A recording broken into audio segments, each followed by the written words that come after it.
ce rendez-vous d'inspiration et d'échange. Avant de commencer ou avant de vous présenter notre conférencier, j'aimerais vous rappeler quelques consignes. D'abord, la rencontre, le rendez-vous sera enregistré. Il sera aussi diffusé sur nos réseaux sociaux, sur différents réseaux sociaux, dont le site web du groupement afin d'aider d'autres entrepreneurs. Je vous prierai aussi, si possible, de fermer vos micros pour qu'on entende bien notre présentateur. Si vous voulez voir tout au long de la présentation notre conférencier, vous pouvez cliquer sur sa photo avec votre bouton de droite et épingler la photo de Jean Laflamme. Et étant donné qu'on est tout près de 100 personnes ce matin, ben, il y aura une période de questions à la fin de la rencontre. Vous pourrez mettre votre nom dans le chat et je vous laisserai la parole. Donc, vous pourrez poser vos questions à Jean Laflamme de vive voix. Ça vous permettra aussi d'exprimer ou d'exprimer certains commentaires. Alors, sans plus tarder, au nom du groupement et de tous les membres, j'aimerais remercier Jean Laflamme de Meubles South Shore d'être avec nous ce matin, nous donner généreusement de son temps et nous partager ses expériences de leader et ses apprentissages en période tumultueuse. Alors, Jean, je te laisse te présenter et présenter ton entreprise. Bonjour tout le monde, ça me fait plaisir d'être avec vous ce matin. C'est une première pour moi de faire ça en vidéoconférence avec un groupe comme ça. Ça fait que on va apprendre ensemble encore ce matin. C'est vraiment une première. Oups. Le changement de slide ne semble pas se faire. Okay. Je vais me sortir puis recommencer, voir si ça peut fonctionner. Exactement, M. Laflamme, c'est ce que vous devez faire. On va recommencer.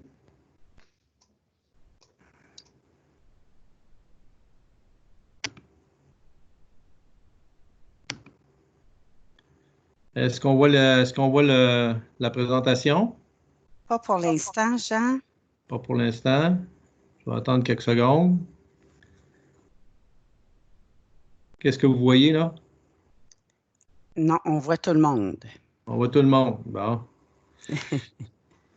On va arrêter encore le diaporama. On va se fermer. Ouais, c'est plate ça. On va recommencer encore.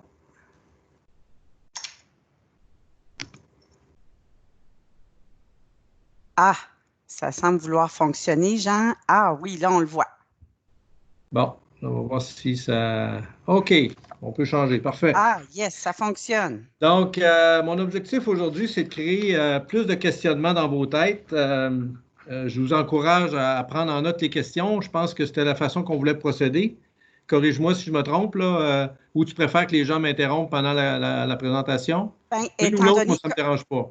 Bien, étant donné qu'on est quand même plusieurs personnes en ligne, Jean, je nous suggère de prendre les questions, donc de noter les questions au fur et à mesure de la présentation, puis d'attendre à la période des questions à la fin. Ça va être beaucoup plus facile, je pense, et convivial pour tous, parce qu'on est quand même plusieurs ce matin, on est près de 100 personnes. Parfait, pas de problème. Si ça te convient, bien sûr. Ah, moi, j'ai aucun problème d'une façon ou de l'autre. Bon, ben, allons-y comme ça. Ça fait juste drôle de faire ça en vidéo, mais c'est correct. Je vais vous parler brièvement de South Shore, qui on est. C'est une entreprise qui existe depuis 1940. Donc, on fête notre 80e anniversaire cette année. C'est une entreprise qui a été fondée pendant les années de guerre. Donc, la première nouvelle technologie qu'ils ont eue après les chevaux, ça a été le bulldozer. Ça leur a permis de passer d'un wagon d'expédition par semaine à un wagon par jour. Donc, ça a été un élément de progression d'innovation dans le temps là, pour augmenter la production. Aujourd'hui, South Shore, c'est 1,4 million de pieds carrés, c'est 3 usines, c'est 5 centres de distribution, c'est plus de 1000 employés entre le Canada, le Mexique et les États-Unis.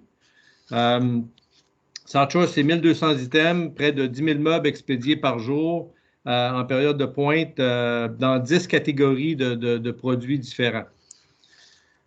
Ça va de la chambre à coucher en passant par le salon, la salle à manger, le hall d'entrée, le bricolage, le bureau, le sous-sol et le garage. À l'époque, mes parts étaient vraiment reliés à une entreprise de troisième génération. Donc, quand je me suis joint à l'entreprise, on sait que les entreprises de troisième génération connaissent environ 7 de succès. Et j'avais deux peurs principales. J'avais la peur de pas pouvoir amener l'entreprise à la troisième ou quatrième génération. Puis, j'avais peur aussi des chicanes de famille. Donc, ça a été deux choses qui ont influencé mon introduction en affaires dans le temps. J'ai commencé comme directeur d'usine. J'ai fait 4 mois. J'ai été 6 mois. 6 mois plus tard, je suis retourné au bureau chef. Et après ça, j'ai été directeur des ventes. L'entreprise, à l'époque, faisait 17 millions de chiffre d'affaires, dont 50 étaient faits avec Sears. Pendant les années 90, j'ai agi à titre de vice-président vente marketing. Il y a eu des années difficiles, entre autres à cause de la relation avec le président qui était nommé en transition à l'époque. Et le style de gestion qui était encouragé, qui était beaucoup le one-man show. C'est-à-dire que les gens prenaient un numéro, puis c'était comme à l'épicerie, les gens prenaient un numéro, puis venaient dans mon bureau pour que je règle tous leurs problèmes. Ça menait des semaines de 7 jours semaine. Je devais travailler la semaine pour régler le problème de tout le monde, puis la fin de semaine pour travailler, faire ma job à moi. Donc, ça a été aussi une opportunité au début des années 2000 de changer le style de leadership, puis d'asseoir aussi ce nouveau leadership-là. Ça a amené aussi d'autres parts parce que j'étais toujours sous l'impression qu'il fallait que je sois présent au bureau 2 fois plus que les autres, tout en double que tout le monde. C'était vraiment le style de one-man show qui existait avant. On a eu, au début des années 2000, j'ai fait l'acquisition de l'entreprise avec un partenaire. On était 50-50. Il a fallu faire une implantation de nouveaux systèmes informatiques. Puis ça a été mon premier gros débat ardu avec mon partenaire parce qu'il avait fait le même choix que nous en termes de système, puis qu'il avait connu une très, très mauvaise expérience. Donc, il y a eu quand même des bonnes négociations serrées à ce moment-là. C'était aussi le début des discussions sur nos valeurs. Dû à l'habitude du one-man show, on pouvait voir que pour moi, c'était une perte de temps que de commencer à parler de valeurs avec l'équipe puis d'essayer de parler de choses moins tangibles. Donc, on avait beaucoup de discussions sur l'alignement avec le comité exécutif, les gestionnaires. Puis j'avais aussi la peur de perdre le contrôle des opérations de l'entreprise. Mais on a continué à travailler sur nos valeurs, puis on les a établies en consultant les gens qui avaient le plus d'ancienneté dans l'entreprise. Puis évidemment, il devait passer mon test, c'est-à-dire que moi aussi, j'étais capable de vivre à l'intérieur de ces valeurs-là. Ça a été une bonne façon aussi d'asseoir mon leadership et d'expliquer de long en large ce que je voulais bâtir comme troisième génération. Puis des valeurs, c'est un peu comme la fondation d'une maison. C'est pas quand il fait beau que tu vois la solidité d'une fondation, c'est quand il fait mauvais. Et c'est dans les difficultés qu'on voit la solidité de la culture, parce que la culture vient des valeurs de l'entreprise. Puis c'est là qu'on voit nos valeurs en action. Puis croyez-moi, ils ont été testés plusieurs fois au travers des années. Nos valeurs aujourd'hui, c'est plus que des mots sur les murs, sont vraiment vécus par tous, spécialement par moi puis par l'équipe de direction. Ça sert aussi à guider les nouveaux dans l'entreprise. Et comme je disais tantôt, ça nous a beaucoup aidé dans les périodes difficiles. Mais c'est important que ce soit les miennes. Les gens veulent sentir que ce sont les miennes, puis ça donne beaucoup d'importance à la mise en application. Puis si je ne suis pas capable de les vivre moi-même, ça va donner l'effet inverse. Ça va avoir un effet négatif sur l'entreprise. Donc, c'est important de ne pas copier celle des autres, puis c'est important de bien définir les vôtres. Puis plus que l'entreprise est petite, plus que c'est important. Parce que la deuxième personne que vous allez rentrer dans votre entreprise, c'est 50% de votre payroll. Et cette personne-là doit avoir un bon fit avec vous comme entrepreneur. Puis la quatrième, puis la cinquième, puis la sixième, la même chose. Donc, c'est important aussi, sinon plus, pour des plus petites entreprises. Après les valeurs, la décision la plus importante était de m'entourer des bonnes personnes pour justement faire vivre ces valeurs-là. Donc, on était en période difficile parce que ça n'a pas été facile non plus de faire approuver ces valeurs-là par tout le monde. Et puis, j'ai eu à laisser aller des gens qui avaient jusqu'à 40 ans d'ancienneté, qui ne vivaient pas avec nos valeurs. Donc, des gens, ces gens-là avaient un impact négatif face à la culture, face à qui on était comme entreprise. Puis, ça me revenait souvent, dans le temps de ton père, c'était pas de même, ça fonctionnait, puis c'était pas comme ça. Puis... Donc, ça m'a amené à faire aussi beaucoup d'erreurs d'embauche. Beaucoup de peur face à la prise de décision d'avoir la bonne personne dans l'organisation. Vous savez, engager, c'est facile, mais d'avoir la bonne personne, ça, c'est une autre histoire. Puis après ça, ben, si tu n'as pas la bonne, il faut que tu recommences. Puis là, souvent, on a perdu presque 1 an de travail avant de recommencer. Donc, ça, c'est une autre étape importante aussi dans la croissance de notre entreprise. Le top grading, ça nous a amené aussi à prendre des décisions difficiles pour déplacer ou changer les personnes de place pour avoir les bonnes personnes dans les bons sièges. Si vous n'avez pas de valeur dans votre entreprise, une des valeurs qui s'installe à peu près dans toutes les entreprises, c'est la valeur de l'ancienneté.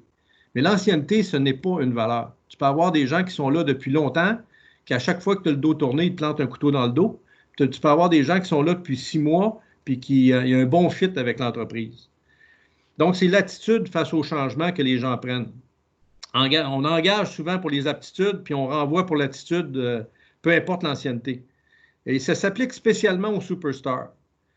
Parce que les superstars dans l'entreprise, ils viennent souvent briser la culture que vous êtes en train de mettre en place. Donc, ça a été des décisions difficiles aussi de laisser aller des personnes qui apportaient de l'eau au moulin. Mais je veux dire, il faut le planifier, là, mais il faut à un moment donné prendre ces décisions-là. Ça nous sert aussi à déterminer les besoins de formation, les besoins de coaching, tous les changements d'attitude qu'on cherche à avoir de nos gens. Et puis, dans une plus petite entreprise, c'est encore plus important parce que, comme je disais tantôt, d'avoir la bonne personne dans le bon siège, ça va vous amener à faire grandir l'entreprise encore plus rapidement parce que c'est 50% de votre staff. On a connu au début des 2004, 2005, 2006 ce qu'on a appelé chez nous la tempête parfaite. On commençait à s'habituer à travailler avec nos valeurs, on commençait à s'entourer des bonnes personnes, mais on était frappé par une crise en 2006 qui était pour moi la tempête parfaite parce que en même temps que le baril de pétrole est passé de 60 $ le baril à 150 $, le dollar canadien est venu au pair avec le dollar américain. Et en plus de ça, il y avait des importations de la Chine qui rentraient à pleine porte, subventionnées par le gouvernement chinois. Donc, il y avait beaucoup de peur aussi de faire faillite, de faire partie du 93% des compagnies qui ne se rendent pas à la 3e génération. Puis ça me revenait souvent dans ma tête. Je me disais que derrière toute peur se cachent des opportunités. Puis c'est notre devoir, c'est notre devoir comme leader, je pense, c'est notre obsession d'essayer de trouver ces opportunités-là en situation.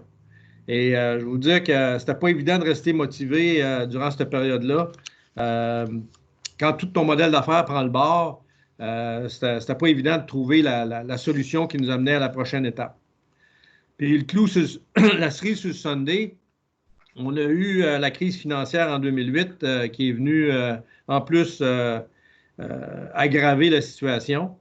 Puis je me rappelle d'une histoire que je contais à mes gens à l'époque. C'est l'histoire de 4 personnes qui étaient en voyage en Afrique puis qui marchaient en savane. Puis tout d'un coup, ils s'aperçoivent les 4 qui se font suivre par un lion. Il y en a un qui décide d'enlever son pack-sac puis de mettre ses espadrilles. Puis les autres le regardent tous en disant « Tu penses-tu vraiment courir plus vite que le lion? » Il dit « C'est pas plus vite le lion que je veux courir, c'est plus vite que vous autres. » Et l'idée là-dedans, la morale là-dedans, c'est que tout le monde a peur en temps de crise. La question, c'est comment on va faire pour mieux s'en sortir de la compétition. Puis j'ai toujours été convaincu, puis je demeure convaincu qu'on pouvait faire mieux que la compétition. Même si l'agresseur était gros puis prenait beaucoup de place, même si je n'étais pas certain des résultats, je me disais, on est capable de faire mieux que la compétition. Mais le mur a frappé fort parce que là, on devait trouver une façon d'être rentable pour le futur. Puis, on ne réalise plus que jamais qu'on doit changer notre modèle d'affaires, mais ce qui a fait le succès de South Shore dans le passé, on n'était pas capable de le reproduire dans le futur. Donc, c'est quoi le prochain modèle d'affaires? On avait, comme je disais souvent, j'avais la face longue dans le miroir le matin quand je me levais le matin.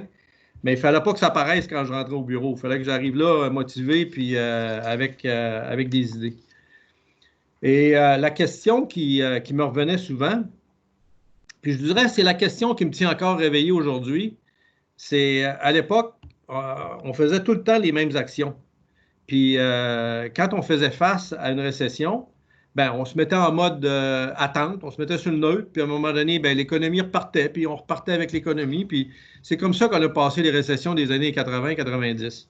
Mais là, c'était plus qu'une récession, ce qu'on vivait. Il y avait d'autres choses qui se passaient. Et il y avait une chose certaine, c'est tant qu'il y aurait des gens en couple, qu'il y aurait des naissances, qu'il y aurait des divorces, les gens allaient toujours acheter des meubles. Mais de qui, puis comment? C'était ça qui était plus clair dans la façon de faire. Donc, peu importe la grosseur de l'entreprise, je pense que c'est la question qu'on doit toujours se poser. C'est pas on a du succès parce qu'on fait toujours les mêmes actions, mais pourquoi, comprendre le pourquoi, puis dans quelles conditions est-ce que ça fonctionnerait plus. Dans le cycle normal d'entreprise, c'est aussi important de s'assurer que nous allons équiper, outiller nos gens pour faire face à la musique. Quand tu es rendu à une étape de transformation, il faut le faire mieux et plus vite que les compétiteurs, et pour ça, il faut être outillé.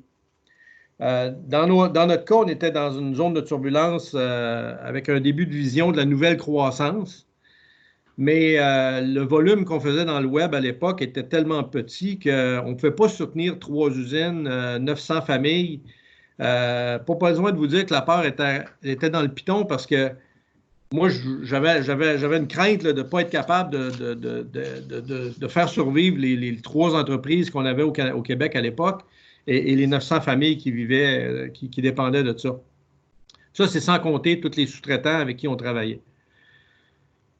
Mais il faut passer par le changement, la vallée du changement. Puis South Shore était dans les grands changements organisationnels. Vivre la courbe du changement, ça n'a pas été facile. Puis, une chose que j'ai appris, c'est que c'est important de comprendre que moi, comme entrepreneur, où est-ce que je suis rendu, puis où est-ce qu'ils sont rendus nos gens dans la courbe, c'est pas pareil. On ne vit pas les mêmes peurs, ils ne vivent pas les mêmes peurs que nous. Puis, il faut bien répondre à la situation en fonction de ça. C'est là que j'ai vu la force de nos valeurs en action, puis de notre culture en action, par la façon dont les gens ont vécu le changement. Est-ce que c'était une peur ou un défi? Comment ils voyaient ce qui s'en venait en avant d'eux autres?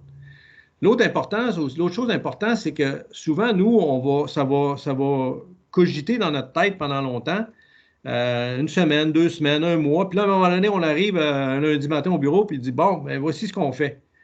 Mais là, les peurs et les craintes qu'on a vécues pendant le mois qu'on réfléchissait à ça, les gens viennent de les avoir en pleine face.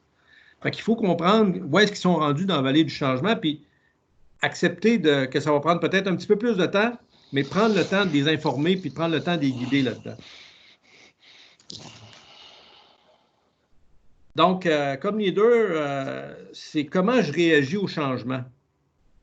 Je voyais beaucoup de peur à l'époque dans les yeux des gens avec qui je parlais, puis où on s'en allait, parce que tous les journaux démontraient que les gens étaient... il y avait des fermetures partout, autant dans le textile, dans les chaussures que dans le meuble. Plein d'usines fermaient. Donc, comment on réagit face aux gens qui sont contre le changement? C'est parce qu'ils sont incompétents ou simplement qu'ils sont dans leur zone de peur?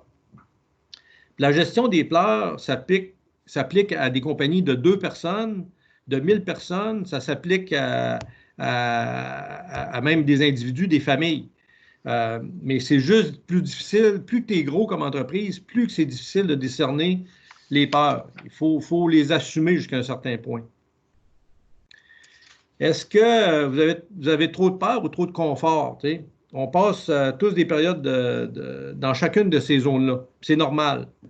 Notre zone de confort à la maison, au repos, en vacances, notre zone d'effort ou d'inconfort, quand on se pousse, on sort de ce qu'on fait normalement. Puis notre zone de peur, là où on se fige, on se sauve ou bien on se bat. J'ai réalisé que j'étais plus fort que le plus faible, que j'étais pas plus fort que le plus faible de nos gens. Donc, il fallait que le plus faible qu'on a dans l'organisation sorte aussi de sa zone de peur. Puis c'est encore pire en période de crise.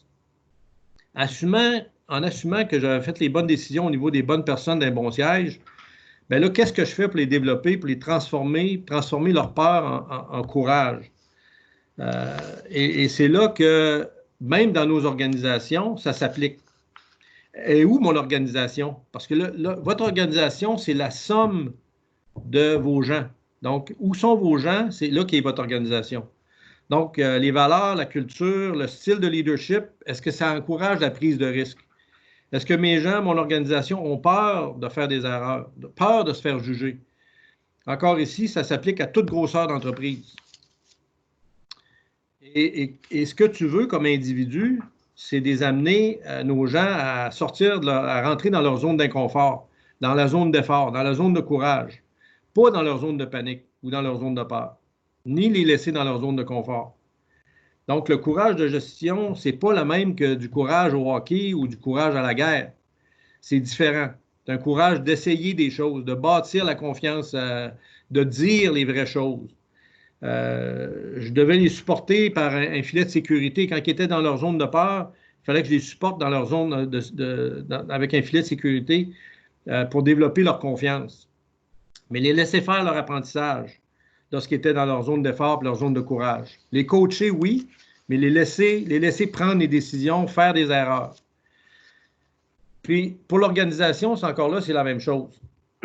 Lorsqu'on va à l'école, on apprend de nos erreurs. Excusez. Pourquoi est-ce que sur le marché du travail, on ne peut plus apprendre de nos erreurs? On a le droit à l'erreur, à commenter ouvertement, sans accepter des comportements de victime. Donc, comment j'allais devenir un meilleur coach, les faire grandir comme individu et par conséquent, faire grandir l'entreprise?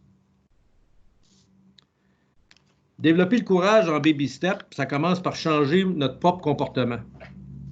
Ça m'a pris du temps à comprendre puis à travailler sur mes peurs, mais une fois que j'ai compris que la game n'était pas une game de gagner ou de perdre, mais une game d'apprendre, une game d'apprentissage, c'est là que j'ai changé mon comportement. Et dans mon cas, j'ai réalisé après les faits que même si j'avais essayé du mieux que j'ai pu, j'ai fait vivre beaucoup de pression à ma famille, à mon entourage, et pas assez aux gens qui se rapportaient à moi.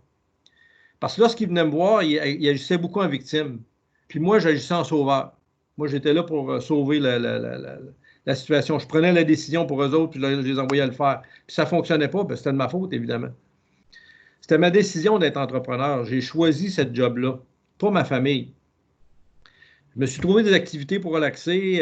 Dans mon cas, c'était le hiking en montagne, beaucoup de lectures, différentes choses qui me changeaient les idées pour ne pas essayer de faire vivre la crise à ma famille. J'ai réalisé plus tard que ce que je voulais, c'est être plus créatif, fournir les outils nécessaires pour la réussite des gens. Pas les challenger pour plus les challenger, c'est-à-dire dans leur zone de courage, plus les coacher dans les zones de peur. Donc, mon premier réflexe était souvent, comme je disais tantôt, d'agir en sauveur. Puis une fois que ça ne fonctionnait pas, bien, à un moment donné, je devenais persécuteur. J'ai licencié. Je changeais le personnel. Puis finalement, bien, j'agissais en victime. C'est toute la faute des autres, c'est pas de ma faute à moi. J'ai dû prendre conscience de mes ajustements sur l'organisation, puis j'ai travaillé à modifier mon comportement pour agir plus en coach, en challenger ou en créateur, dépendamment de la situation et du comportement des gens devant moi. Mais remarquez comment les enfants apprennent à très bas âge à utiliser la victime ou le persécuteur, puis comment on agit souvent comme parents en sauveur, ou plutôt que les laisser dans leurs éléments. J'ai concentré, pendant le temps qu'on vivait la crise, j'ai concentré l'organisation à livrer le plan. Mais malheureusement, le plan changeait souvent. Mais il changeait pas plus qu'une fois par quart. Donc, je n'arrivais pas toutes les semaines avec un nouveau modèle, une nouvelle théorie ou une nouvelle affaire. On prenait une décision au début du quart, puis on livrait à chaque quart ce qu'on avait dit qu'on allait livrer. On se donnait des objectifs clairs pour le prochain quart, puis on célébrait les livrables lorsqu'ils étaient atteints. Même s'ils ne nous amenaient pas directement dans la direction qu'on voulait avoir parce que des choses avaient changé pendant le quart, on les célébrait quand même. C'est là que les gens ont développé leur courage et leur confiance. Mon plus gros problème personnellement, puis ma peur aussi, était de faire confiance, que nos gens allaient prendre les bonnes décisions, qu'ils n'allaient pas mettre la compagnie en péril. Mais je sous-estimais l'effet de la communication, de la mobilisation, du courage, puis de la rétention d'un bon modèle d'exécution peut apporter. C'est devenu un moyen très efficace pour moi de déléguer et d'encourager, tout en restant en contact avec les opérations. D'un style de one-man show à un style de délégation, ça m'a donné plus de liberté et de temps pour moi à passer sur la stratégie puis au développement de l'organisation par les gens. Au lieu de me valoriser dans l'action, je me suis valorisé par l'action des autres, par leurs apprentissages, les voir grandir et par le fait même voir grandir South Shore. On brûle beaucoup d'énergie à se mesurer en gagnant ou en perdant. On passe beaucoup par beaucoup de hauts et de bas quand on se mesure en gagnant et en perdant. Dans une organisation d'une personne, ça s'applique en valorisant notre propre apprentissage plutôt que de se juger comme un perdant ou comme un gagnant. Aujourd'hui, avec la crise de la COVID, mes principales peurs ont été face aux réactions que ça allait créer chez nos gens, non seulement dans notre organisation, mais aussi dans la société et le comportement des consommatrices en général. Je me suis senti beaucoup plus calme intérieurement que lors de la première crise, parce que dès le lendemain de l'annonce qu'on allait fermer, qu'on devait fermer dans 24 heures, nos gens arrivaient déjà avec des plans pour faire face à la situation. Ils l'ont vu comme un défi et non un problème. Ils ont agi dans leur courage, dans le courage et non pas dans leur peur. Ça m'a rassuré que les fondations de South Shore étaient solides, puis j'ai été très fier de la réaction des gens dans cet environnement-là. Les premiers réflexes qu'on a eus comme équipe de direction, ça a été d'établir une cellule de crise. On se faisait 2 rencontres par jour. Les premiers points à valider et à discuter ont toujours été de répondre aux demandes gouvernementales, mais toujours en tenant compte de nos gens. Comment on allait supporter nos gens dans cette situation-là. Ensuite de ça, ça a été notre consommatrice. Comment on allait la supporter dans cet environnement-là. Finalement, comment on allait s'assurer que notre cash flow était correct dans un environnement comme le COVID. On a aussi mis en place une communication hebdomadaire à tous les membres de l'organisation. Donc, être très, très transparent sur qu'est-ce qu'on faisait puis où on s'en allait. Ensuite, au Canada, on a fait des prêts à tous les employés en attendant que le gouvernement débloque les fonds. Et au Mexique, on a payé à 100% les salaires de tous les employés. Le développement du courage puis de l'autonomie dans la capacité de chaque membre de l'équipe à prendre les bonnes décisions est un facteur important dans la façon dont on a géré cette crise. Les défis auxquels on s'est confrontés sont de 3 niveaux différents. Le premier, c'est la capacité de faire vivre notre culture en temps de distanciation physique et l'impact de notre culture sur les apprentissages de nos gens. Donc, c'est encore là, il faut rester focusé sur notre gang qui fait grandir l'entreprise. 2, ça a été notre capacité à fournir à la demande des consommatrices et des clients qui ont apprivoisé l'achat en ligne. On était chanceux, le web a décollé en fou pendant la période et nous, ça nous a pris de surprise. Et le 3e point était vraiment le manque de capacité de production puis de personnel qu'on devait adresser. Comportement de nos gens qui sont tombés en mode urgence, mais sans paniquer, ça a été un des moments importants de notre culture. Je les sens très responsabilisés, engagés, en mode collaboration, tout en étant à l'affût des opportunités. Ils performent très bien à distance. Ils ont rapidement remis en place les réflexes opérationnels avec leur groupe de travail. 3 semaines après le début de la COVID, les gens nous ont demandé de faire un meeting de quart à distance, d'établir des livrables pour le quart se terminant pour la fin juin. Donc, les gens voulaient vraiment qu'on continue dans le même modèle qu'on avait établi et repartir après seulement 3 semaines. La réflexion, mon premier réflexe a été de laisser aller la gang, de les challenger et de porter attention et d'examiner où les défis semblaient trop gros, où les gens étaient dans leur zone de peur. Pour certains, puis de voir comment je pouvais les coacher tout en leur laissant la décision finale. Ma première réflexion était qu'on était prêt et que nos fondations, notre valeur, notre culture sont solides, ont été un facteur déterminant dans notre façon de répondre à ce genre de crise. Nos gens ont super bien réagi en regardant la situation comme un défi. Puis finalement, nous avons été chanceux parce que notre modèle d'affaires web était là pour faire face à la crise.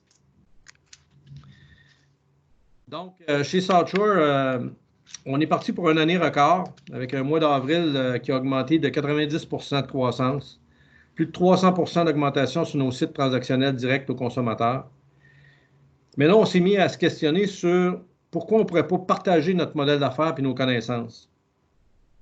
Donc, la crise nous a aussi donné l'opportunité de supporter d'autres manufacturiers, d'autres distributeurs, d'autres détaillants de produits connexes qu'aux nôtres pour leur distribution sur le web, en partageant notre plateforme qui est stable et bien distribuée chez tous les gros joueurs web en Amérique du Nord.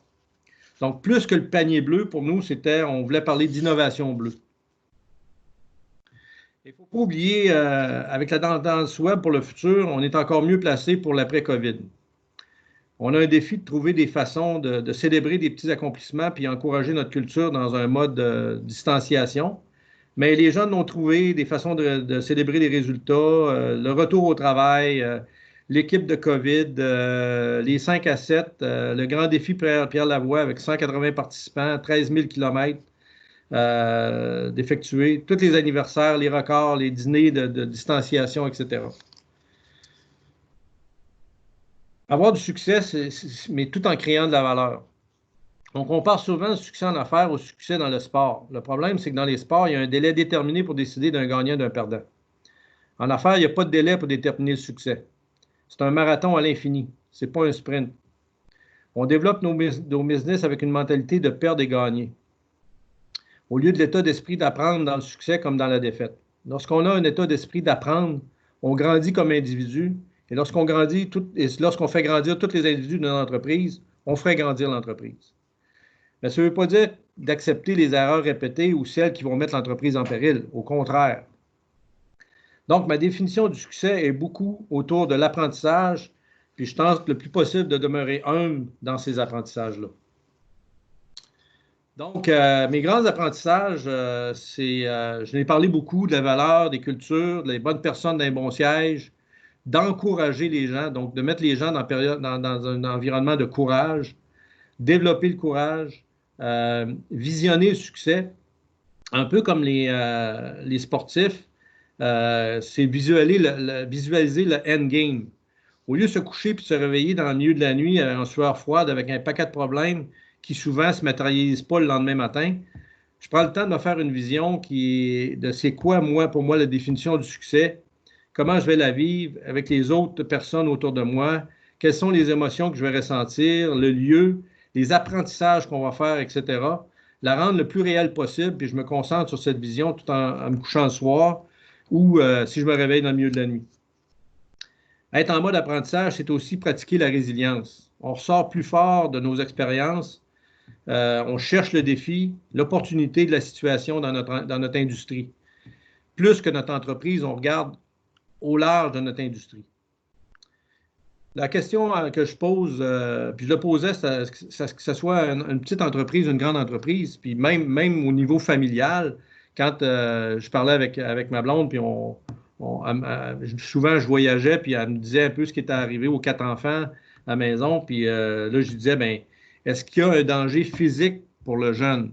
Est-ce qu'il y a un danger psychologique? Sinon, ben, laisse-les faire, il va apprendre, tu sais, puis c'est un peu ça dans nos entreprises aussi. Il faut laisser aller un peu pour que les gens puissent apprendre puis bâtir leur confiance. Beaucoup de changements dont je viens de vous parler ont débuté en période difficile. Mais ce que je veux dire, c'est qu'il n'y a pas de bon moment pour débuter un changement ou un virage d'entreprise. Je voudrais juste vous dire que ça va bien aller. Puis, une des choses que je disais aussi, c'est que do your best, puis F the rest. Donc, on va rentrer dans la période de questions. Je vais fermer le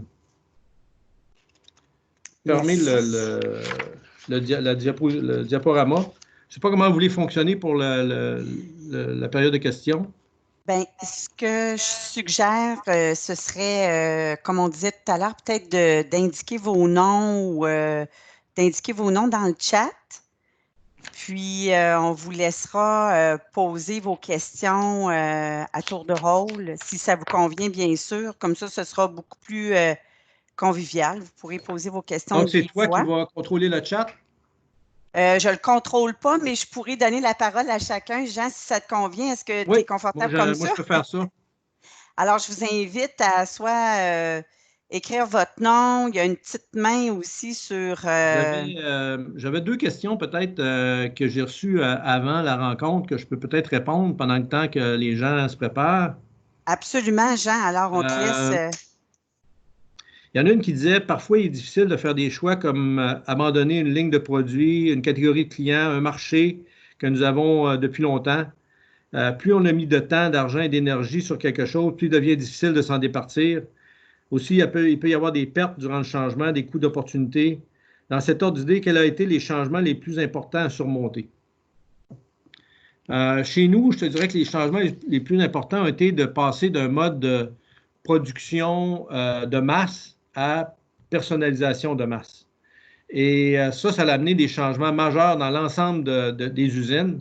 Donc, où est-ce qu'on faisait des lots de 3000 meubles du même meuble, on tombait avec des lots de 200, jusqu'à 50 de meubles différents dans une même journée. Ça a amené énormément de changements dans l'organisation. L'autre élément qui était un facteur important aussi, ça a été, vu que les marchands traditionnels nous abandonnaient un peu pour des produits chinois, bien, on a commencé à faire le web tranquillement, pas vite. Et là, les vendeurs avaient peur que nos clients traditionnels nous abandonnent vu qu'on allait vendre sur le web. C'est beaucoup relié aux peurs du changement. La courbe qu'on voyait tantôt, là, toutes les peurs que les gens vivent. Donc, il faut prendre le temps de l'expliquer, du pourquoi on fait ça, puis comment on le fait. Puis, en même temps, à l'époque, les détaillants nous abandonnaient jusqu'à un certain point parce qu'ils allaient acheter en Chine.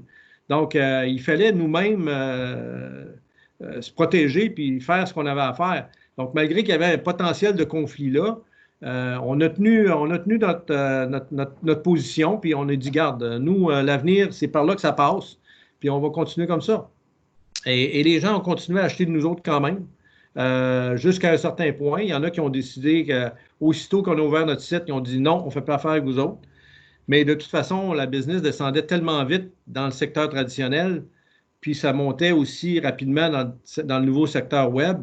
Il fallait faire cette transition-là. C'est sûr que ça n'a pas été des belles années, là. Je ne peux pas vous dire que ça a été des belles années parce que ça descendait plus vite que ça montait.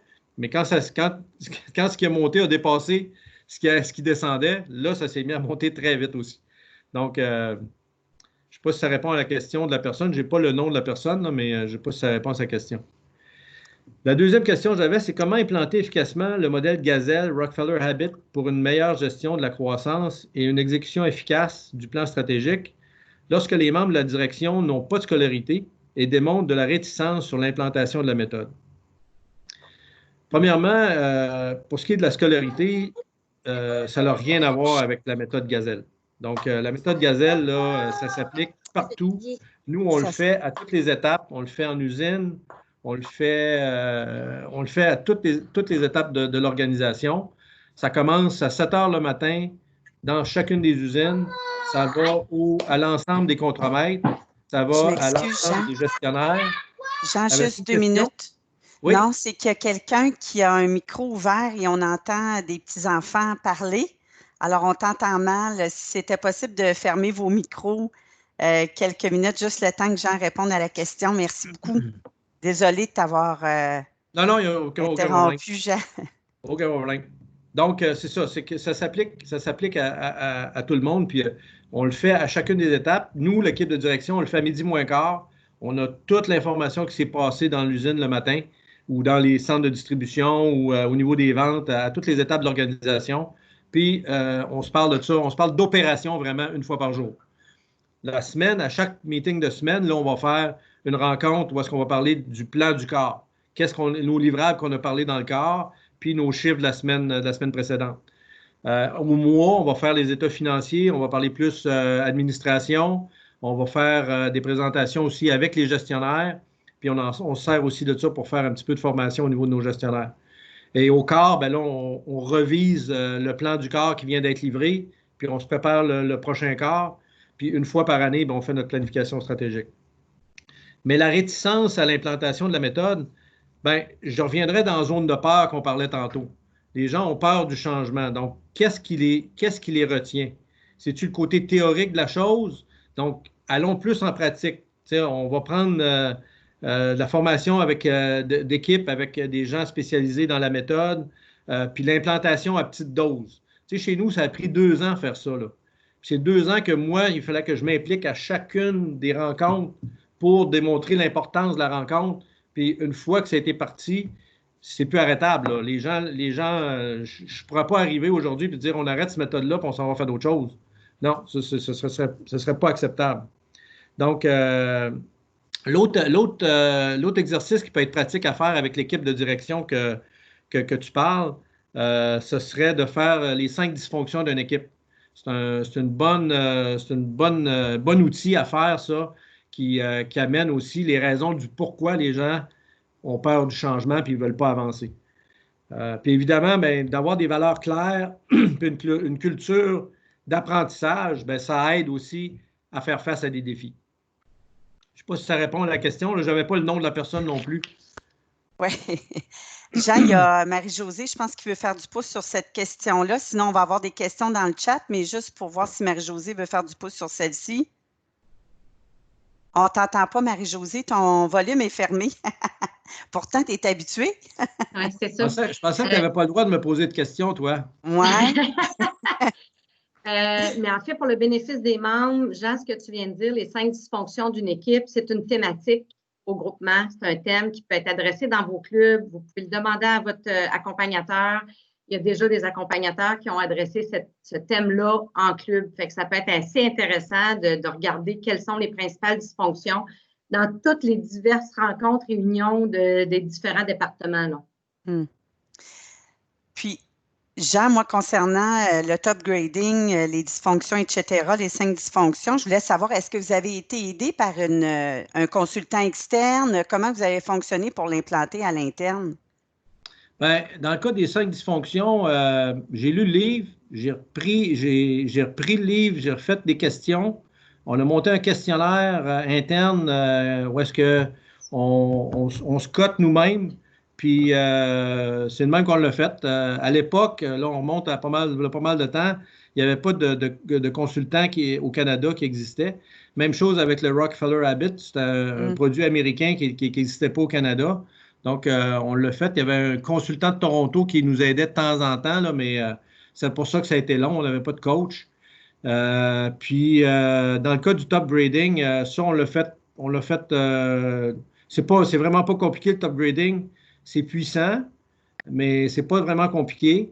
Puis, ça amène quand même beaucoup de conversations entre nous parce que c'est bâti sur les valeurs et la performance, mais c'est aussi basé sur les perceptions des gens. Donc, c'est pas tout le temps sur des faits, c'est sur des perceptions.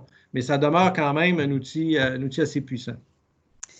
Jean, il y a Cédric Legault qui avait une question. Cédric, est-ce que tu veux poser ta question ou je la pose pour toi? Oui, bien, je peux la poser. Bonjour, bonjour Jean. Écoute, je me demandais, au niveau du web, le consommateur cherche souvent le meilleur prix, puis dans le meuble, je suis aussi dans l'industrie du meuble. Donc, dans le meuble, les gens cherchent un prix souvent. On est souvent comparé à la Chine. C'est quoi l'importance du prix dans votre stratégie via le web? Est-ce que vous cherchez toujours à être les moins chers? Est-ce que c'est quoi? T'es-tu fabricant ou détaillant? Oui, je suis fabricant de meubles. En fait, on était dans le meuble résidentiel. Là, on est en train de sortir pour faire du meuble commercial parce qu'on n'arrivait pas à en vivre. Mais on était dans le meuble résidentiel un petit peu plus haut de gamme, là, donc du meuble déjà assemblé qu'on vendait dans les grandes chaînes, là, les spécialisés. Écoute, il ne faut pas mettre. On a tendance souvent à mettre tous les consommateurs dans le même paquet. Puis, oui, il y en a un paquet de consommateurs qui cherchent le meilleur prix, mais je pense que la plupart des consommateurs cherchent la meilleure valeur. Mais il y a toujours des chasseurs de prix, ça c'est sûr. Mais comment on crée de la valeur dans notre industrie? Comment on crée de la valeur pour notre client? Sur notre site web, on n'est pas les moins chers. Les moins chers, c'est probablement, ça peut être Amazon une semaine, ça peut être Walmart une autre semaine, ça peut être Wayfair une autre semaine. On ne le sait pas, là, il y a des prix minimums qu'on s'assure, mais ça arrive souvent que les gens vont vendre plus cher sur certains sites et moins cher sur d'autres. Dans notre cas, le site qu'on vend direct aux consommateurs, on ne vendra pas nécessairement moins cher que ces promotions-là qui se passent dans le marché. Mais par contre, on va offrir un service numéro 1. Donc, pour une consommatrice qui est plus concernée par le support après la vente, etc., bien ça, elle a ça avec nous autres en faisant affaire directement avec nous. Si tu fais affaire avec Amazon, bien, tu vas parler à quelqu'un de chez Amazon qui ne connaît pas le produit, qui ne sait pas c'est qui ne sait pas. Tandis que nous, on va guider la consommatrice dans l'achat. Tu sais, on le voit aujourd'hui avec les détaillants de meubles qui achètent, qui ont parti des sites web, parce que là, plusieurs n'ont parti, et ils sont surpris de voir que malgré qu'ils ont réouvert leur magasin, les gens continuent à acheter sur le web, mais appellent le support, le service à la clientèle, appellent les vendeurs pour se faire guider, Donc, ce n'est pas juste une question de prix. On a tendance à mettre tous les consommateurs dans le même bucket, là, dans le même seau, là, mais ce n'est pas ça. OK, merci. Merci, Jean. Est-ce qu'il y a d'autres questions?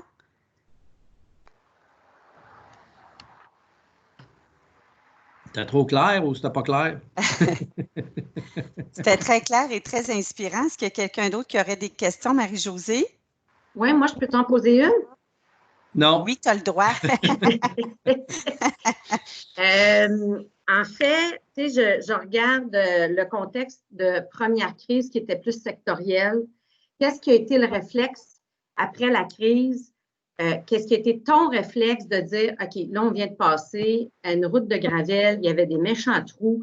Ça a été quoi ton réflexe de leader à dire, faut que j'observe, faut que j'aille un feedback, que je prenne du recul? Ça a été quoi les bons coups, les moins bons coups? On va s'ajuster comment? Parce que s'il y a une autre crise, c'est inévitable. Là. Quand on est en affaires, il y a tout le temps des crises qu'on ne contrôle pas. Bien, on va être mieux guéri, on va être mieux préparé. Fait que ça a été quoi ton constat là, pour dire, bien, on revient, on se réorganise? Bien, dans un premier temps, sans le savoir, on a fait une analyse de notre industrie, sans vraiment le savoir, là. Puis je te dirais surtout de notre consommatrice. Chez nous, elle s'appelle Sarah. C'est son nom, c'est comme ça qu'elle est connue partout dans l'entreprise.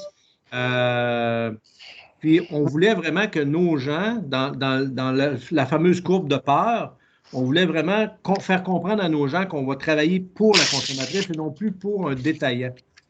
Oui, on va travailler avec le détaillant, mais pour la consommatrice. On va toujours mettre la consommatrice en premier par rapport au détaillant. Ce qu'on ne faisait pas avant. Ce qu'on faisait avant, c'est qu'on développait un produit pour un détaillant spécifique et lui s'occupait de le vendre sur son magasin, etc. Puis là, il changeait les poignées, changeait les pattes, faisait des changements, whatever. Là, on a décidé qu'on allait développer pour une consommatrice. On est allé chercher l'information. Ce que j'ai réalisé plus tard, ça m'a pris quand même quelques années, c'est que ce qu'il fallait que je fasse, c'est de comprendre mon industrie et non pas ma business. Et l'analyse de pas seulement ma business, où est-ce que je reçois mes commandes, puis je livre mes commandes, puis je reçois mes matières premières, puis je livre mes commandes, là. Ça, c'est ma business. Mais ce n'est pas mon industrie. Et plus on rentrait à analyser Sarah, on s'est aperçu, attends une minute, là, il y a plein d'autres choses qui se passent dans cette industrie-là. Et là, on a trouvé des opportunités qu'on ne voyait pas avant. Des opportunités en logistique, des opportunités en service après-vente, des opportunités en vente directe aux consommateurs, des opportunités de développer des produits plus haut de gamme qu'on n'avait pas avant. On a développé toutes ces choses-là. Mais ça s'applique aussi dans le B2B. Parce que de connaître c'est qui ton B2B. Nos acheteurs aujourd'hui, chez nous, magasinent énormément le web. Donc, peu importe l'industrie, les acheteurs aussi sont en train de magasiner sur le web. Donc, peu importe le produit que vous êtes en train de leur livrer, même dans le B2B, ils sont en train de s'informer puis de voir qu'est-ce qui se fait ailleurs puis comment ça se fait. Donc, ils cherchent la valeur ajoutée. Et c'est là qu'en faisant l'analyse de votre industrie plutôt que de votre business, vous êtes capable de dire, moi, là, c'est quoi la valeur que je crée dans mon industrie? Parce que la journée qu'il y a une technologie, qui arrive un changement, une crise, si je ne suis pas un de ceux qui crée de la valeur dans mon industrie, ben, je ne serai pas là. Je ne serai pas là tantôt, là. Fait qu'il faut s'assurer qu'on crée de la valeur dans notre industrie. Et ça, cette analyse-là vous permet aussi de dire, écoute, à la limite, est-ce que je suis dans la bonne industrie? Je dépense énormément d'énergie comme entrepreneur, puis je fais tout ça, mais est-ce que je suis vraiment dans la bonne industrie? Dans notre cas, on s'est dit, les gens vont continuer à acheter des meubles tant que les gens vont dormir couchés dans les lits, puis qu'ils vont avoir des enfants, puis qu'ils vont avoir des divorces, puis qu'ils vont avoir des mariages, bien, ils vont avoir besoin de meubles. Maintenant, c'est comment nous, on va être la chaîne dans cette industrie-là, puis comment on va créer de la valeur dans cette industrie-là. Et c'est là qu'on a enclenché énormément dans le web, avec Sarah, avec nos gens. Merci, Jean.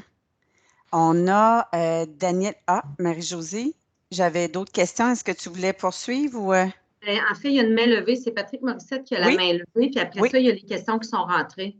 Ben, en fait, il y avait Daniel Marleau avant. Donc, Daniel, aimerais-tu poser ta question? Ensuite, ce sera Patrick, puis on va continuer. Oui. Daniel, on ne t'entend pas très bien.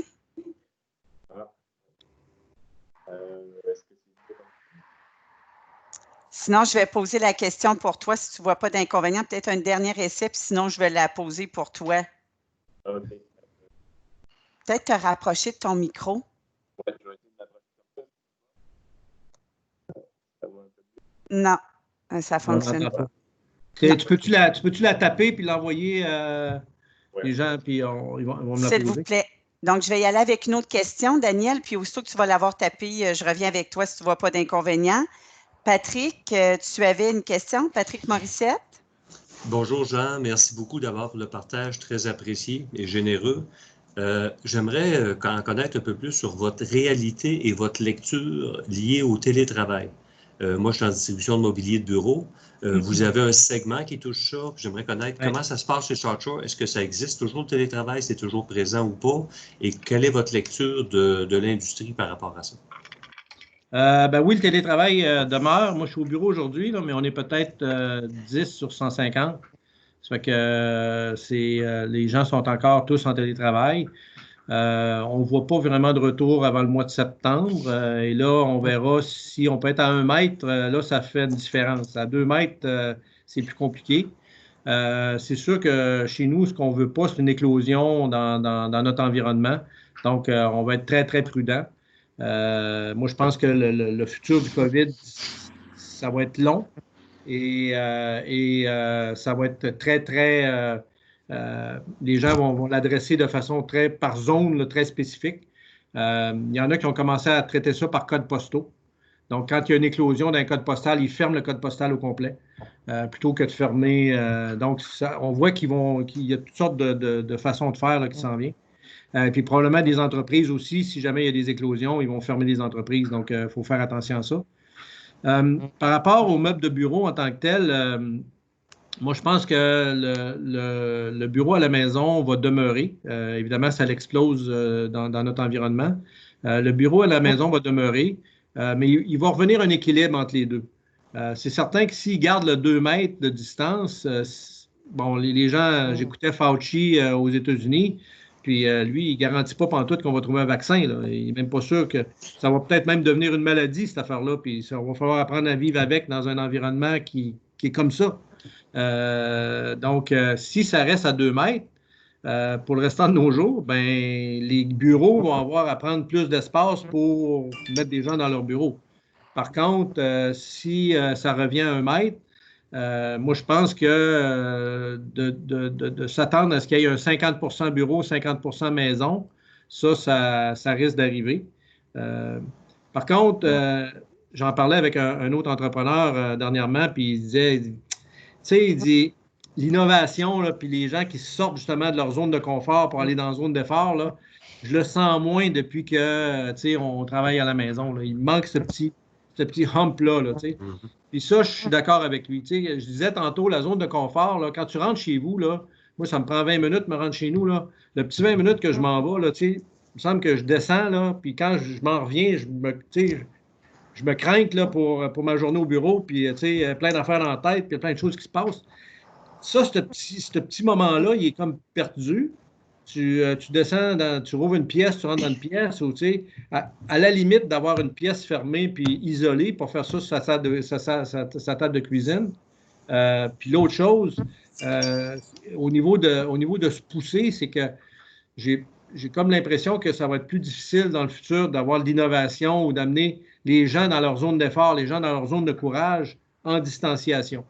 Donc, d'avoir des périodes où est-ce que les gens se poussent au bureau pour revenir à la maison, mais exécuter ce qu'ils sont dit qui s'était fait au bureau, tu sais, il va avoir besoin de ça, là.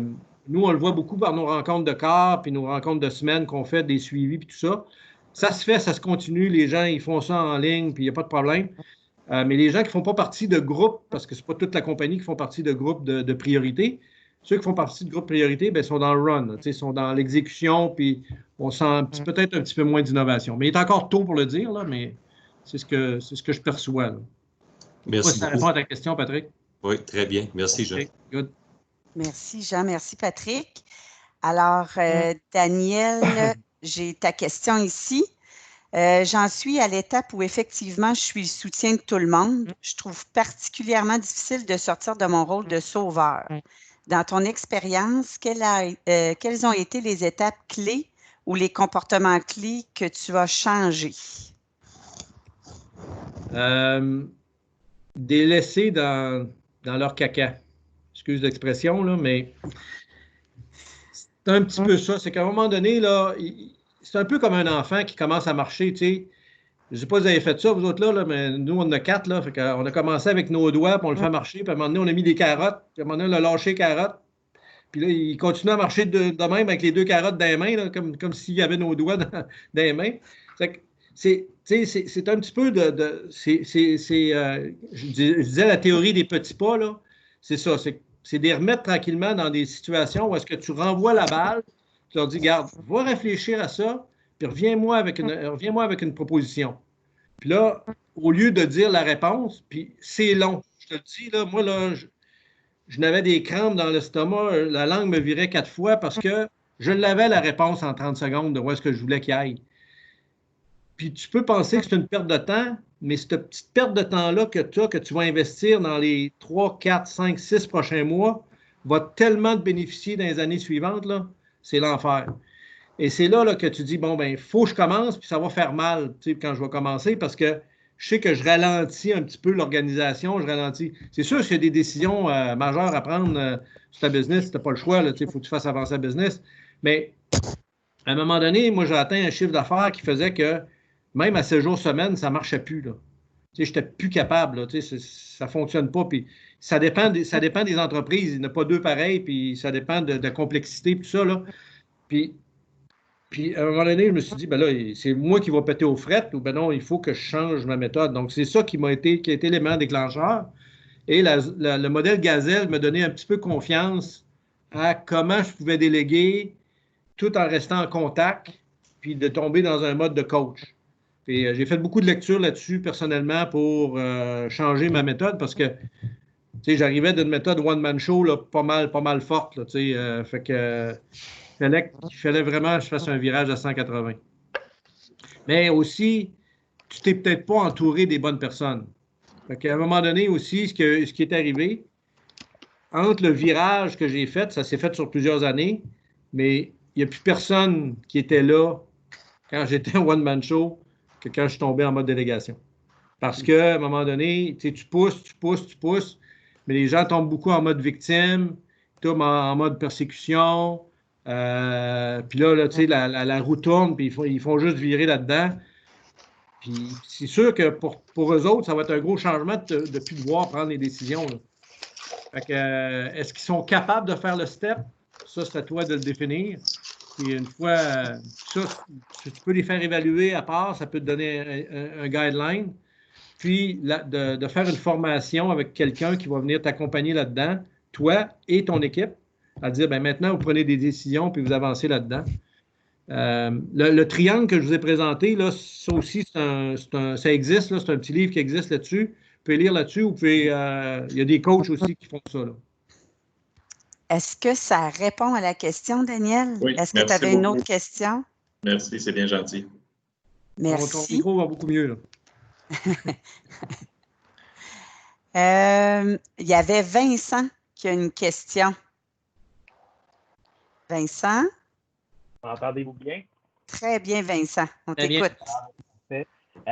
Premièrement, félicitations pour votre belle entreprise parce que j'ai même des gens proches qui y travaillent et sont très heureux d'y travailler à l'usine Sainte-Croix. Dans le fond, j'avais deux questions. Ma première a été répondue avec juste avant moi là, concernant que je suis justement rendu one-man show puis tous les questionnements s'en viennent à moi, mais dans le fond, ça a été répondu, c'est parfait. Ma deuxième question était, tantôt vous parliez de la méthode Gazelle, le top grading, vous parliez d'un livre. Est-ce que vous avez le titre de ce livre? La méthode Gazelle, ça s'appelle... ça va me revenir, en tout cas, je vais te le retrouver. Puis l'autre, c'est top grading. Fait que c'est pas compliqué. Le livre s'appelle top grading. Puis la méthode Gazelle, ils ont changé de nom une couple de fois. En tout cas, je vais le retrouver, je vais te revenir là-dessus. Pas Scaling Up? Scaling Up, c'est ça. Scaling Exactement. Up, c'est un livre violet. Il est en anglais, mais il a été traduit par Cléo Maheu. Ouais. Fait que si vous allez sur le site de Cléo Maheu en ligne, elle le vend en français. Sinon, vous tapez Scaling Up. Merci beaucoup. Dans le cas de top grading, je ne suis pas sûr s'il a été traduit en français. Là, je ne peux pas te le dire. Ah, c'est pas grave, je vais le lire en anglais. OK. Vincent, Merci je pourrais t'envoyer l'information. On en a déjà parlé aussi en club. Je pourrais t'envoyer avec plaisir l'information. Parfait, merci. Est-ce qu'il y avait d'autres, Élie? Est-ce que c'est une question? Non. Est-ce qu'il y avait d'autres questions ou d'autres interventions, d'autres commentaires? Alexandre Terrien, est-ce que tu aimerais poser ta question? Oui, je l'ai envoyé. Oui. Et, en fait, je me demandais comment vous faites pour être performant là, en termes de référencement puis de trafic là, sur le web. Parce que je vous cherchais puis je vous ai trouvé quand même pas si facilement que ça là, sur Google. Puis visiblement, votre volume de vente il est très important. Là. Fait que là, je me pose les questions en termes de, là, on va dire, de ressources internes, là, comment vous avez structuré ça, puis qui vous a aidé, puis un peu comment vous vivez ça là, avec le web. Oui, dans le cas du site web, on est en train de faire une modification majeure, un upgrade majeur là, qui va avoir lieu cet automne. Ça va nous amener aussi à faire de la distribution pour d'autres, dans le modèle d'affaires que j'expliquais, là, pour d'autres détaillants, d'autres distributeurs, d'autres manufacturiers. Par contre, ça dépend où, dans quel environnement tu cherches, parce que nous, quand on a commencé sur le web, on a commencé avec des joueurs comme Wayfair, comme Amazon, comme Walmart, comme Target, des gros joueurs qui avaient déjà leur site en place. Et c'est là qu'on a débuté. On n'a pas débuté avec notre site transactionnel au début. Ça s'est fait plus tard dans l'organisation. Ça fait 3 sites qu'on a. On a appris plein de choses là-dessus. On a une personne au niveau marketing qui est en charge du site. On a une personne au niveau TI qui est en charge du site, mais ce n'est pas suffisant. On va avoir besoin de plus de personnel là-dedans, surtout avec la croissance qu'on connaît depuis le début de la COVID. Donc, il faut qu'on mette plus d'énergie autour de ça. Puis c'est ce qu'on va faire dans les prochaines années. Par contre, Google nous reconnaît quand même par le fait qu'on est le manufacturier, par le fait qu'on est sur le web depuis 2004. Ça, c'est tous des facteurs qui viennent augmenter notre notoriété. Le problème, pourquoi tu ne nous trouves pas tout de suite, c'est souvent parce que notre nom est rendu trop cher. Le coût de publicité du nom South Shore, à cause que les gens l'ont utilisé beaucoup, fait en sorte que sur Google, le nom est quand même rendu assez cher, qui fait qu'on ne peut même pas se le permettre. Même si on a des économies de la part de Google parce qu'on est la source première du nom, là, le nom est quand même assez dispendieux à pouvoir se payer de la publicité là-dessus. Mais c'est quelque chose qu'il faut adresser avec l'explosion qu'on connaît aujourd'hui. Je ne sais pas si ça répond à ta question. Oui, mais je rajouterais, là, ça a été quoi? Parce que faire affaire avec un détaillant ou un détaillant qui a aussi un fort débit de vente en ligne ou quelqu'un qui vend juste en ligne, c'est quoi que vous faites comme différence pour vous autres, là? C'est quoi que ça implique?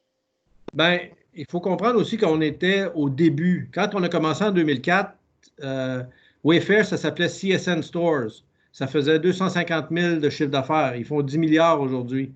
Donc, ça a changé énormément. Mais on a toujours été partenaire avec eux autres depuis le début. Donc, on n'est pas... on a les contacts internes, on sait avec qui jaser, on avance quand même assez rapidement. On ne veut pas trop se vanter, mais Amazon n'avait aucune idée c'était quoi faire du meuble vendre du meuble en ligne. On leur a montré comment vendre des gros paquets en ligne.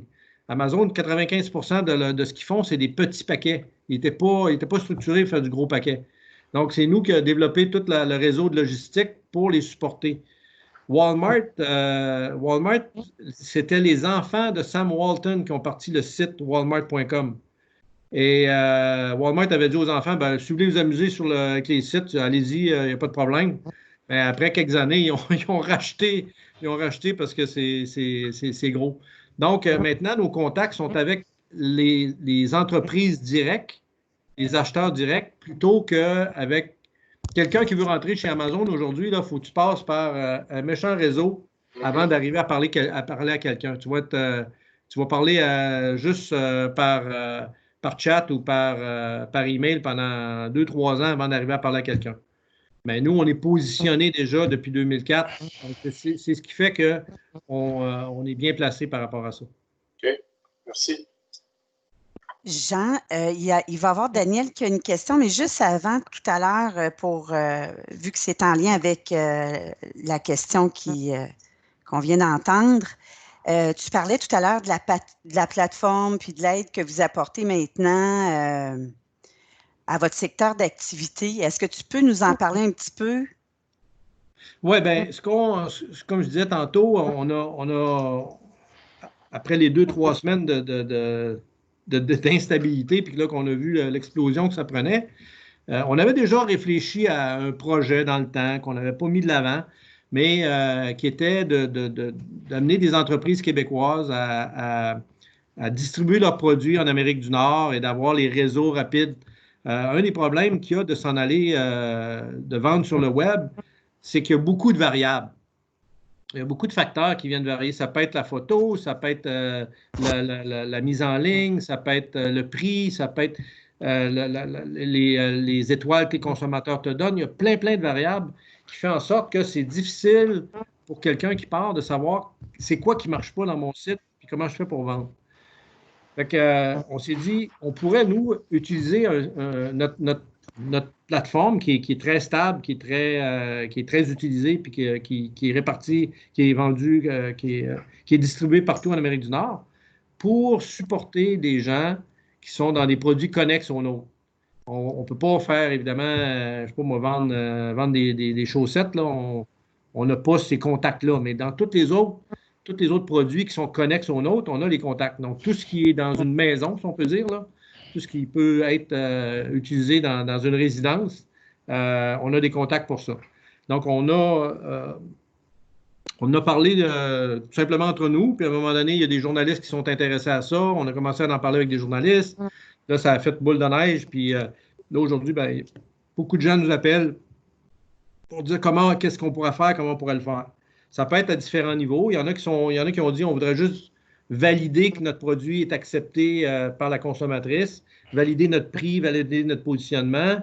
Dans le cas de d'autres, ça a été de dire regarde, sais-tu quoi, nous autres, on sera même prêts à fabriquer sous le brand South Shore pour distribuer à grandeur de l'Amérique du Nord, qu'on soit votre manufacturier. Donc, il y a de tout. Là, les conversations vont dans vraiment le range complet là, de. Je ne sais pas si ça répond à ta question. Absolument. Merci beaucoup, Jean. Il y avait Daniel qui avait une autre question. Daniel Marillo. Oui, bonjour, Jean. J'en profite, je pense que mon micro fonctionne mieux. Écoute, tu as parlé, j'ai vécu un peu la même tempête parfaite que toi par rapport aux produits chinois.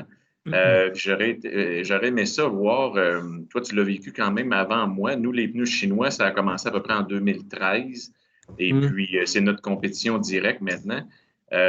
Toi, est-ce que tu as vu la Chine se désengager un petit peu dans le dumping? Est-ce qu'ils ont toujours les mêmes subventions ou tu as vu que ça s'est réglé un petit peu? Bien, ça ne s'est pas nécessairement réglé, mais il y a eu beaucoup de tarifs qui ont été mis, surtout aux États-Unis, sur les produits qui viennent de Chine, dont le meuble fait partie. Donc ça a été un aidant là, dans notre positionnement de prix au niveau américain. Le conflit qu'il y a présentement entre la Chine et les États-Unis fait en sorte que beaucoup de détaillants, de distributeurs, de sites web veulent se désengager de la Chine en tant que telle. Mais il n'y a pas juste la Chine maintenant, il y a l'Asie au complet. Là, on ne parle plus juste de la Chine, on parle des autres producteurs autour, là, que ce soit le Vietnam ou la Malaisie ou les autres joueurs. Fait ils sont encore là, sont encore dans nos pattes. Mais le fait qu'on est un fabricant local, qu'on est capable de livrer en dedans de 48 heures, qu'on est capable de remettre des inventaires rapidement dans le réseau, ça a une valeur aussi pour, quand on parlait de créer de la valeur ajoutée, ça a une valeur aussi pour les gens parce qu'ils n'ont pas à te débarquer du site, te remettre sur le site. Rien de plus frustrant pour un consommateur qui dit « Hey, j'ai vu telle affaire, j'ai voulu l'acheter, il n'était plus là, il est où? Bon, là, nous, on est capable de fournir rapidement puis de façon constante. Là, on est un petit peu out of stock là, à cause de la situation, mais on va se remettre sur nos pieds prochainement. Puis de là, on va être capable de revenir dans un mode où est-ce qu'on est capable de répondre rapidement. Donc, c'est ça, créer de la valeur dans l'industrie, c'est de savoir à quel point notre détaillant ou notre distributeur web est prêt à payer pour un service qu'on lui donne d'avoir du stock tout le temps puis en 48 heures. OK. Parfait. Merci, Jean, ça répond. C'est bon. Est-ce qu'il y a d'autres questions? Alors, moi, j'aurais... Oui? Excuse-moi. C'est Cédric Legault, donc j'ai posé tantôt une question à Jean. Jean, comme je rappelle, je suis dans l'industrie du meuble. Puis, étant donné que ça ne concerne pas tout le monde, je serais peut-être intéressé par l'offre que vous avez là, de promouvoir les produits d'autres fabricants. Donc, peut-être qu'on pourrait avoir une discussion ensemble hors ligne. Est-ce que tu serais disponible? Écoute, c'est pas compliqué, c'est mgirard@commercialsouthshore.ca. Un instant, je vais le noter. Myriam Girard, Okay. mgirard@commercialsouthshore.ca. C'est elle qui est en charge du projet. Okay. Ça marche. Donc, c'est elle qui est dans notre environnement, c'est elle qui a la pression qui va avec ce rôle-là, puis qui prend les décisions autour de ça. OK, merci. Je viens de l'envoyer en ligne. J'espère que je n'ai pas fait d'erreur. J'ai fait ça vite, là. Peut-être juste vérifier que je ne me sois pas trompée, Jean. Donc, si vous voulez communiquer avec Myriam Girard. Alors, vous pouvez, si vous voulez, je vous invite à écrire vos appréciations de la présentation dans le chat. Je vous rappelle aussi que la rencontre a été enregistrée, donc il y aura un sondage qui sera envoyé à tous sur la présentation d'aujourd'hui, un sondage et l'enregistrement qui vous sera tous envoyé. Je voudrais te dire un gros merci, Jean Laflamme, pour ta générosité, pour ton partage inspirant qui nous démontre l'importance des valeurs de nos entreprises, puis d'avoir une équipe qui y adhère. Alors, merci à tous. Si vous voulez aussi vivre un autre moment inspirant comme aujourd'hui, il y aura le G500 dès septembre. Vous pourrez aller voir tous les détails sur g500.ca. Merci encore une fois à tout le monde pour votre participation. Merci infiniment, Jean, pour ta présentation inspirante. Salut tout le monde, merci beaucoup. Salut, une bonne journée à tous. Merci encore. Bonne journée à tout le monde. Bye. Au revoir. Merci beaucoup, Jean.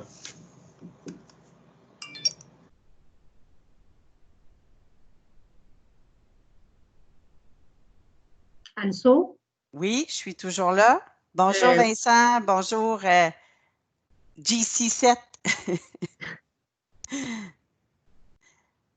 C'était juste une question technique au niveau de l'enregistrement de... Il faut que je l'arrête, attends un petit peu.